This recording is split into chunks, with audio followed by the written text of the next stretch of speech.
Well, I understand I got a lot on my mind, a lot on my chest. That's why.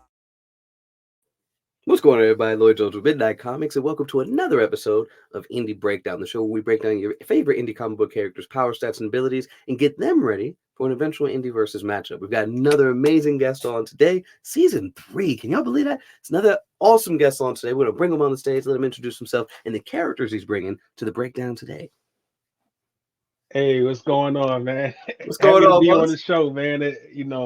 I love you guys. First of all, before I even introduce myself, just let me say that you guys are my favorite family in indie comics, and it is an honor to be on the show with you. And both of you have done amazing things, and I'm just proud to be here. No, So, thank you. with that said, my name is Aleem Leggett.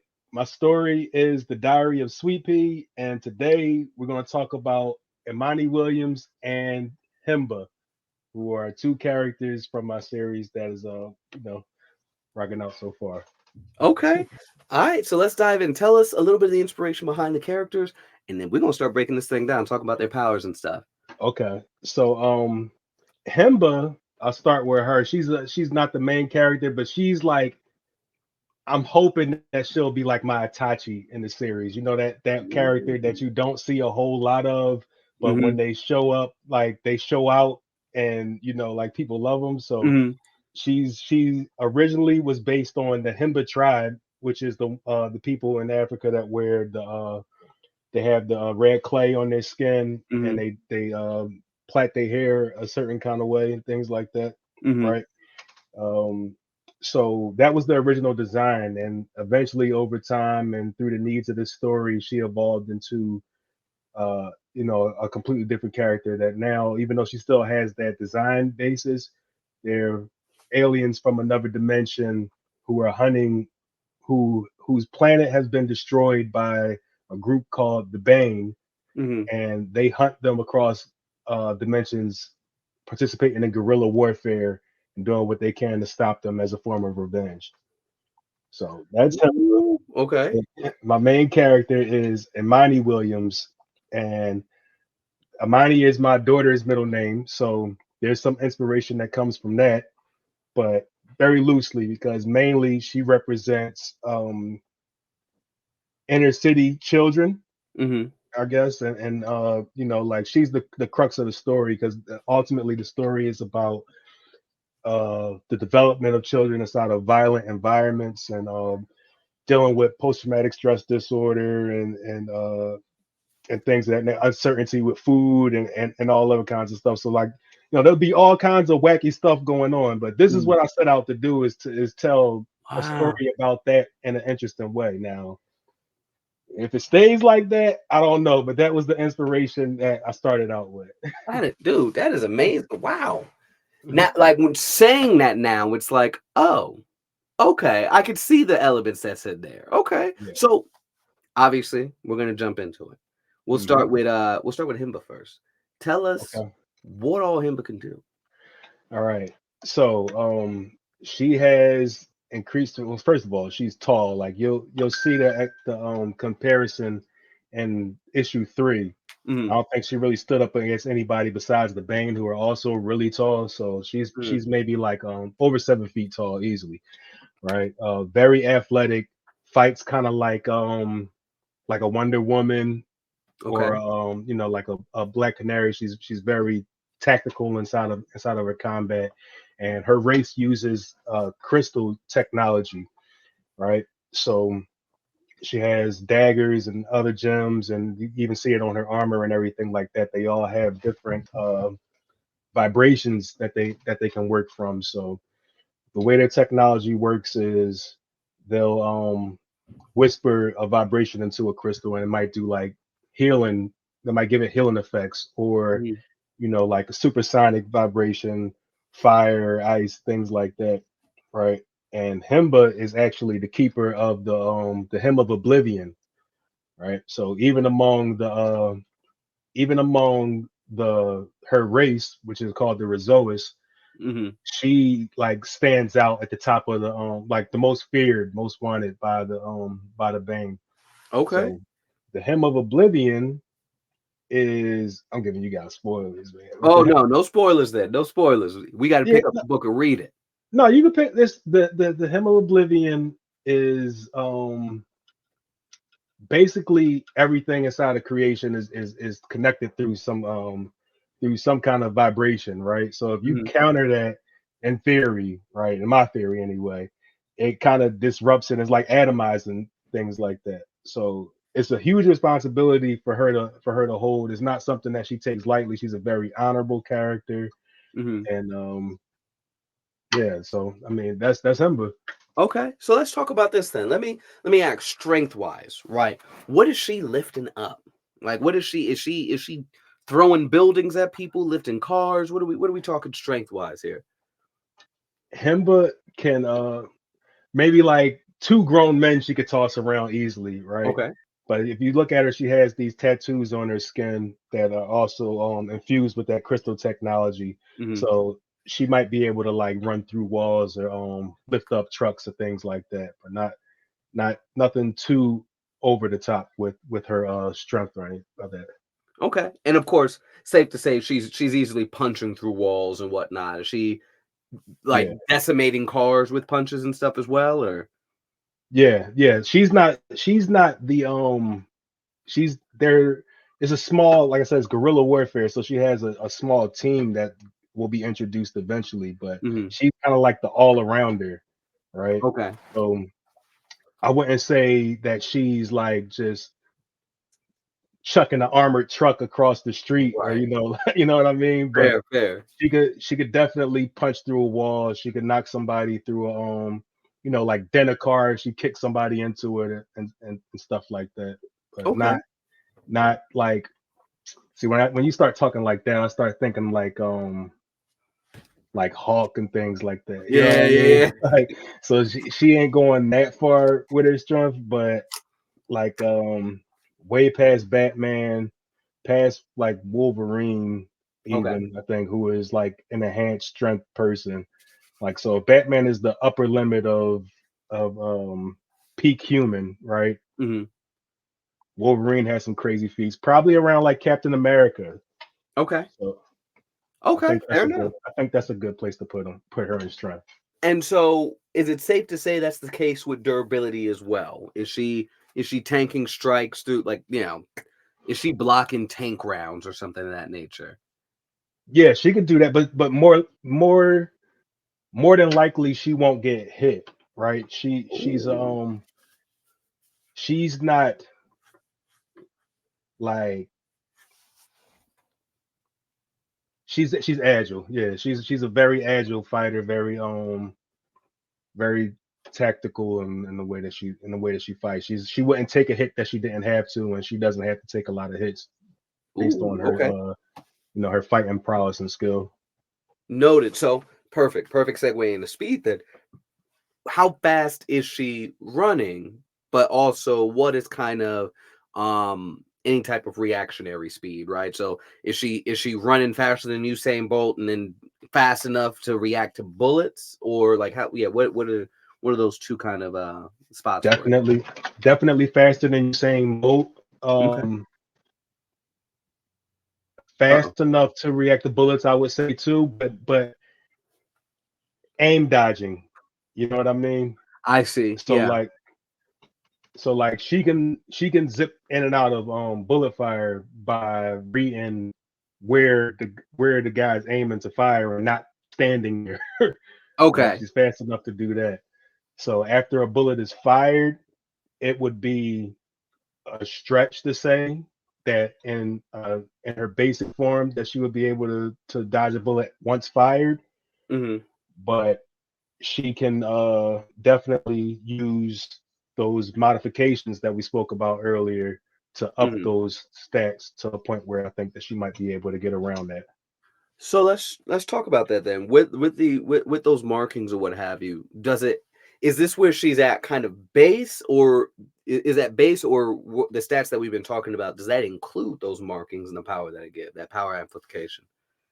Well, I don't want her to be super OP and like have everything, right? So Hmm. she's got to work for it, and I want her to like be a dog in the fight and rely on the technology that she using.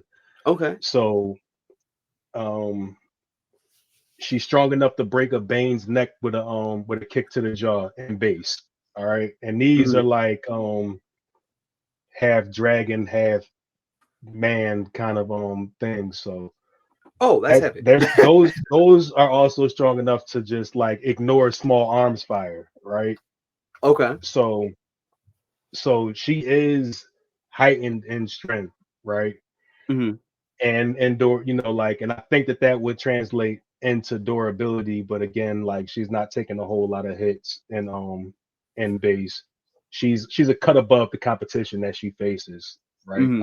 Like like a martial arts character. Yeah. And also in speed, yeah, and base, like I said, aim dodging and things like that. Now, once she has those enhancements in, I haven't really examined it yet, so I don't want to cap it up and tie myself to something that, Yeah. like unnecessarily, but let's just say that those things would probably like double or triple at that point.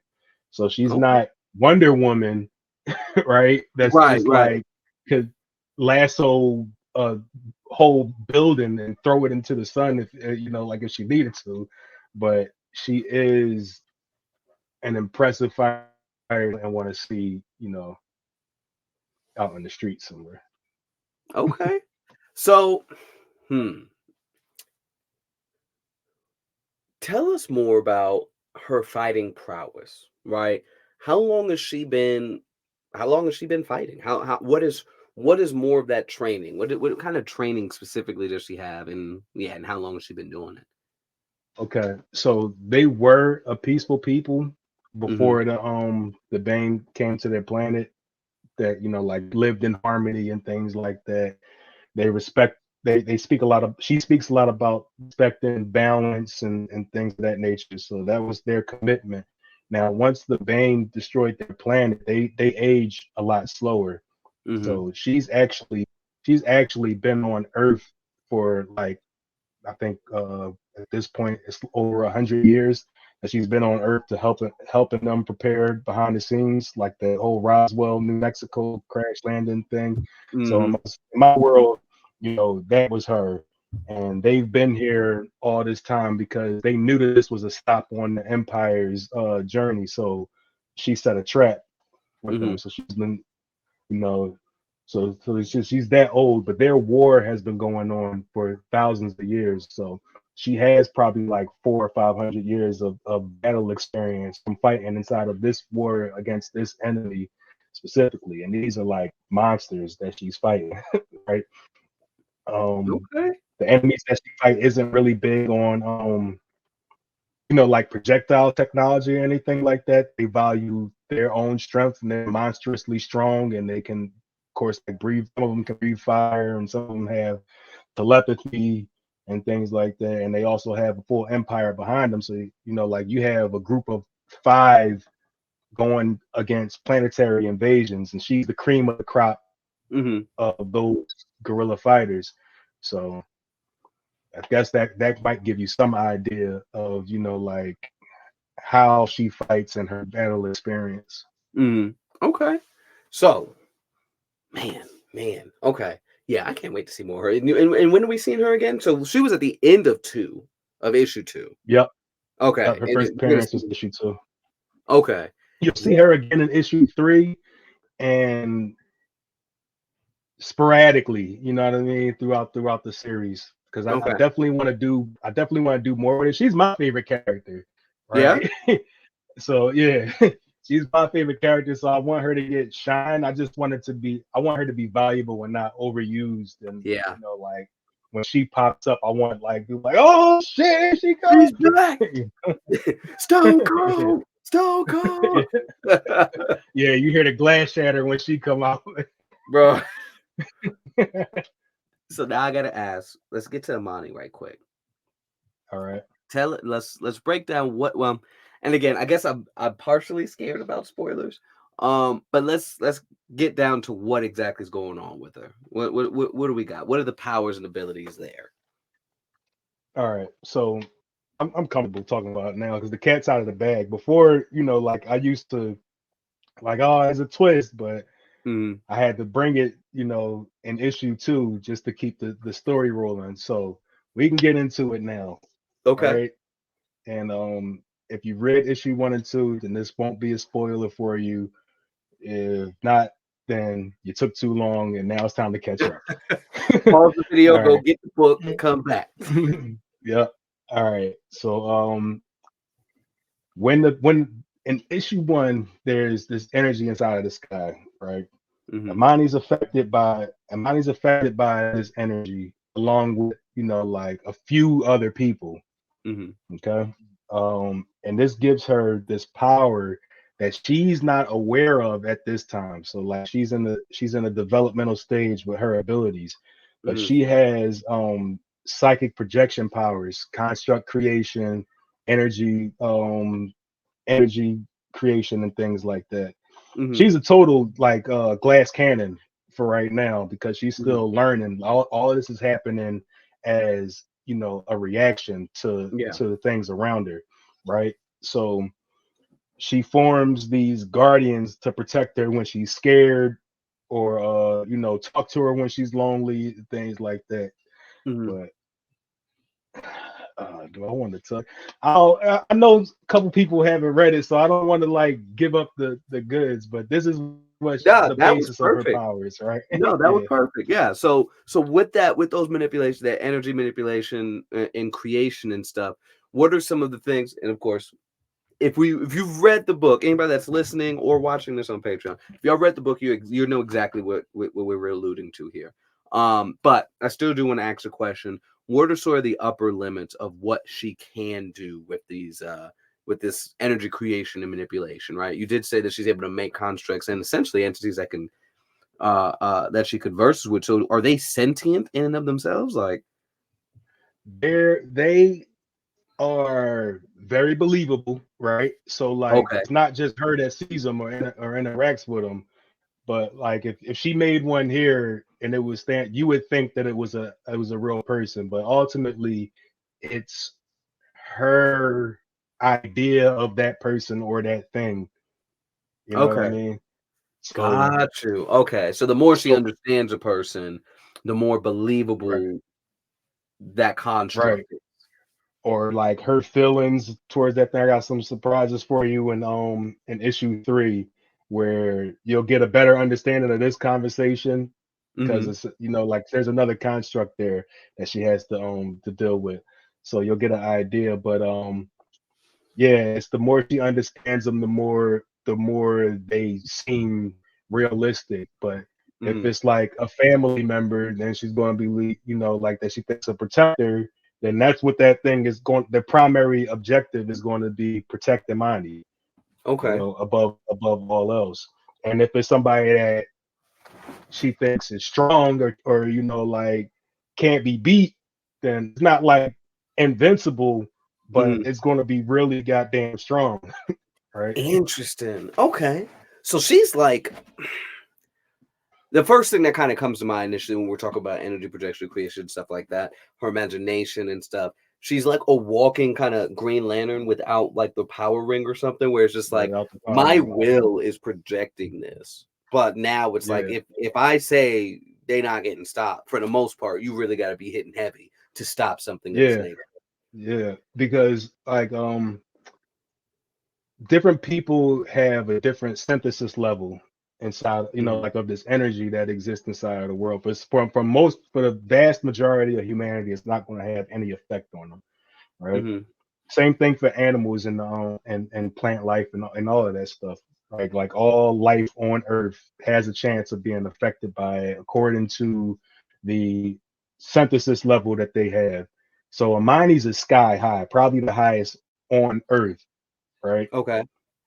Others might be a little bit lower. Others might be harmed by it. I don't know if I'm going to get into it, but that was a part of the concept, like that, like kind of like the Mist and Stephen King, where like some people interact with it. It has different effects on them, but I'm not Hmm. sure if we're going to go there or not. So I don't want to get too far into that. But Fair. it's extra dimensional energy. It's like the echoes of the Big Bang kind of energy that we're dealing with here, right? So Hmm. she is filtering the stuff of the cosmos through her body, and she's not very good at it yet, and she hasn't Yeah. fully adapted to it yet. So Mhm. if you hit a construct hard enough, she has to, the energy has to come from somewhere, right? So Yeah. it's coming from her, and it's still kind of a link. And like I said, she's a glass cannon right now. So like smashing that might take that and her out of the fight all in one go. If Mhm. somebody, like strong enough, like a I don't want to say like a nuclear bomb went off, but like Mhm. if it hits hard enough, then she's going down for now. Got power coming, but not yet. Okay. So now, yeah, and it was almost foolish for me to say, well, we can assume her durability, but maybe not, right? Because if like you said, it's pulling from somewhere, right? So if she's feeling the same strikes that these constructs are feeling. Not really. It's like the standard tropes for mentalist characters. Oh, I see. Like Jean Grey passes out. That's why she has nosebleeds and stuff like that, because I like see. her brain's adapting to this. She got this stuff running on autopilot, so it's not even like, it might not even be efficient right now. Like she's her power to have a conversation on the couch with Mm-hmm. somebody that, you know Facts. what I Okay. mean? Like so Okay. so so So it's as a she subconscious grows, thing. yeah, yeah, and as she grows to understand her power, and then like like could wrap her body in it, then her durability goes up. Right now, she's got the durability of a 14-year-old girl. It's the Okay. construct that you need to worry about Okay. because that thing, you know, hits like a truck. So, oh man. Okay, so that was going to be a bug by other questions. Like, is she without this at the moment? She's still just a 14-year-old kid. Um, Yeah, Mentally though, with these abilities and stuff like that, does that add anything to kind of reactionary, reactionary speed or anything of that nature, right? So she's got, she's projecting a construct that's fighting, say, somebody that's able to move faster than a speeding bullet, right? Is the right. construct able to keep up with that? And in turn, does that mean that she is able to perceive those type of things? Yeah, yeah, she can. Like I said, again, it's all subconsciously. But even inside issue one, you see like you see them zooming down the street. So now you're talking about super speed, you're talking about super durability, you're Hmm. talking about super strength, like the strength to actually rip a person in half, super strength. It's Right. like she has all of that. And like I don't want Mentally. to give yeah, I don't want to give that all to her, like attribute it to her, even though the construct is just her tool ultimately. But I don't want to say like Amani's super strong, because it's not. Amani's is super strong. It's the power that she's using is super, super strong. Mhm. Right. So, And okay. Okay. So what is the upper limits of these constructs then? Obviously, at this point in the story, that's out yeah, now. Is that the limit of the strength, being able to rip a person in half? Or is there some kind of more inherent strength that's, kind of similar question to when we talk about him, but is it tossing cars into the air? Like can the construct toss armored vehicles in the air? And we already talked about how hard it has to hit to kind of dissipate, but yeah. yeah, I'm curious. Yeah. I would say that it can, because like it might not actually like lift the car and toss it up into the air, but I Mhm. mean like to talk about it, we gotta talk about it. So we're talking about her dad, the construct of her father, right? Mhm. And mine is like, I bet your dad can't beat my dad. If that was a person, then that's Oh, Imani. wow. So so so so she might not have him lift up a car, because my dad can't lift up a car. Like that's not something my dad does.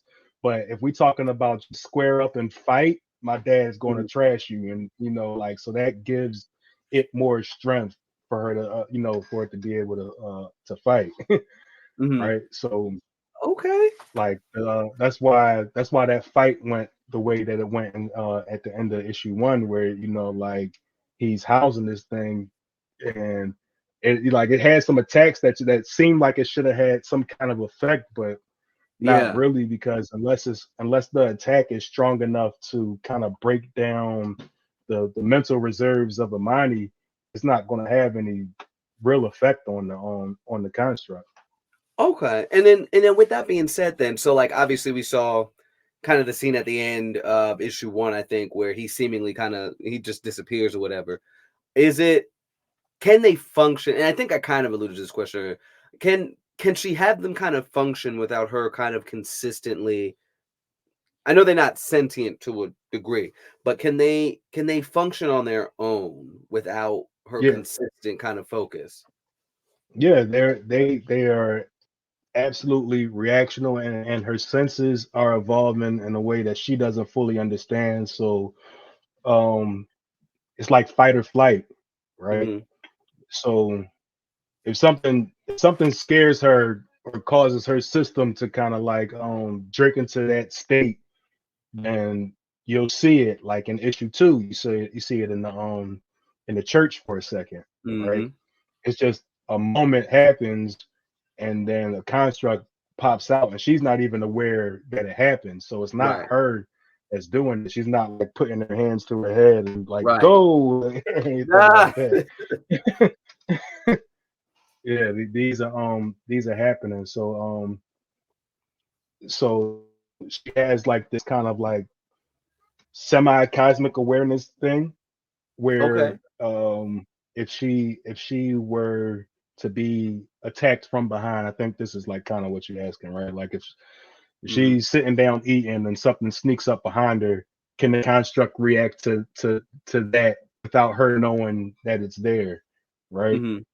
So like I'm not going to say definitely, but it's a maybe kind of thing. It depends on like her energy level at the time, how often she has been using her powers, Hmm. and other things like that. Because she is definitely like for now a battery that kind of drains on her. So you'll see her even like pass out and things like that from Okay. overuse. Dude, I'm very interested to see where this goes because I'm almost imagining, I obviously just speculation here as a fan. I'm sitting here like I can imagine seeing a older version of her now understanding and coming to terms with everything.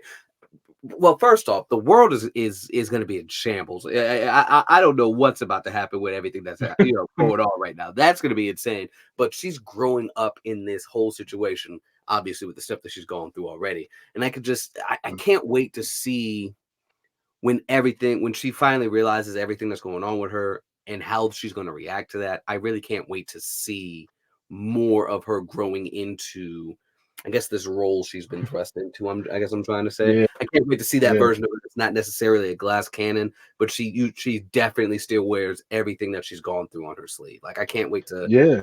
yeah, Yeah, it's going to be a beautiful It's going to be a beautiful journey, man. Because, like I yeah, said before, you know what the story is about, right? It goes yeah, back to like the basis of kids inside of these wild environments, and you see them like, well, like I'm assuming it's the same in every hood.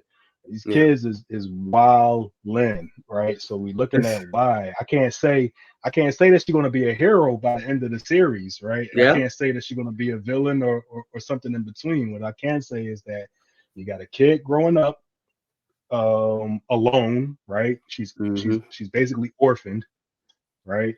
With like nobody looking out for her but herself. mm-hmm, There's no there's no food, there's no shelter, there's no security without some kind of violence attached to it. And she's also like a walking calamity, right? yeah, Like possibly everywhere that she goes.